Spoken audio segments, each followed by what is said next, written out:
start a new chapter. The name of the chapter is joint stock company. We have completed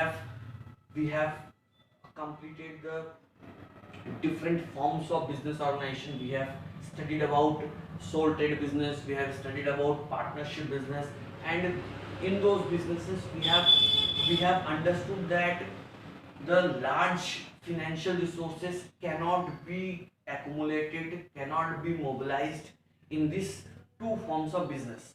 The sole proprietor business and partnership business cannot mobilize large amount of funds, and hence the modern factory system cannot be run with the help of sole proprietorship business or partnership business, because it requires huge amount of fund, it requires huge amount of financial resources. So in order to overcome the limitations of sole trade business and partnership business, a new form of business organization has evolved over the time, and that form of business organization is joint stock company. The problem of limited resources, the problem of limited managerial capability, the problem of unlimited liability, these all limitations of sole trade business and partnership organization can be eliminated with this form of business organization. So let us see what is joint stock company. I will explain each and every topic of this definition one by one. So let us start with the definition first. There are many definitions given in the textbook, but I have collected the definition which will help you to understand each and every feature of a joint stock company. So let us see. The definition is: company is an artificial person created by law, having separate legal entity with perpetual succession and common seal. So company is an artificial person which is created by law, having separate legal entity with perpetual succession and common seal. So you know that uh, one of the major problem of sole trade business is that it is run only by one proprietor, and in partnership maximum number of partners which can be allowed for entering into the agreement is 50. So one of the major problem of these two businesses were that large amount of funds cannot be collected, large amount of resources, large amount of capital cannot be accumulated, cannot be mobilized in this form of business organization. So if the large amount of funds need to be collected, large number of people have to be invited in the business organization, large association of person has to be created.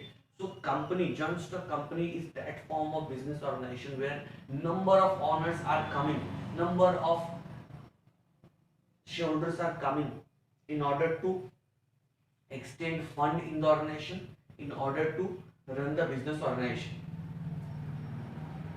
So this is the definition. Company is an artificial person created by law, having separate legal entity with perpetual succession and common seal. Okay, let us analyze this definition. I have told that the definition is: company is an artificial person created by law, having separate legal entity with perpetual succession and common seal. Now let us analyze this definition. What I have said, that company is an artificial person. Why company is an artificial person? Because company is not having a physical body like a human being. It is not having a physical body like a natural person. So that is why it is an artificial person. Why it is an artificial person? Because it has been created by law. And which law is creating it? Companies Act 2013.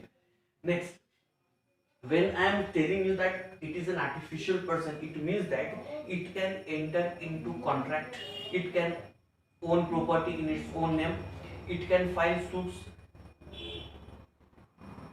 in its own name. So all these features of a company is making it an artificial person.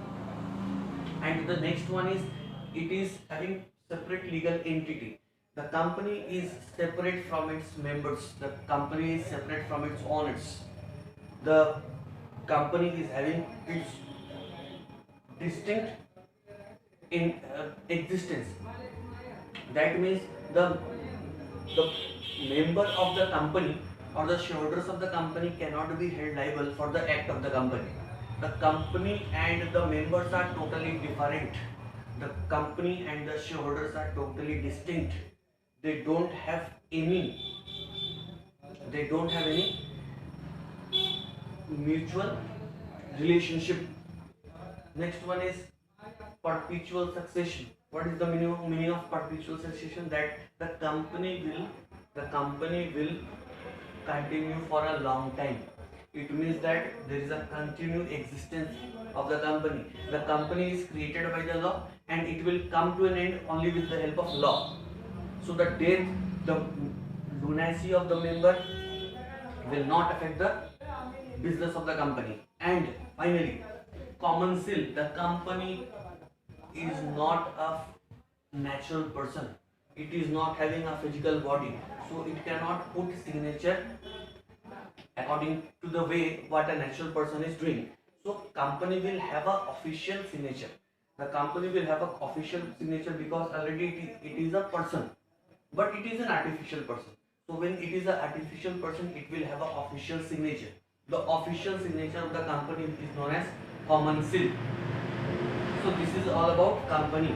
Next, one thing I want to tell you that the company is inviting owners with the help of shares. Now, what is share? Shares. The capital of the company is divided into small parts. The capital of the company is divided into small parts of equal denomination. Rupees 10, rupees 50, or rupees 100. These are the values of shares. So each person interested to and subscribing to the shares of the company will become the member of the company, will become the owner of the company, will become the shareholder of the company. And when he becomes the shareholder of the company, he is known as the owner of the company. Why? Because he has contributed in the capital of the company, and the capital which is accumulated with the help of issue of shares is known as share capital. So how the company will invite the owner? The company will invite people or the investors in the ownership of the company with the help of shares. The company will issue shares, and the people who are subscribing, the people who are purchasing these shares will become the member of the company, will become the owner of the company, will become the shareholder of the company. And the amount which is accumulated with the help of issue of shares is known as share capital.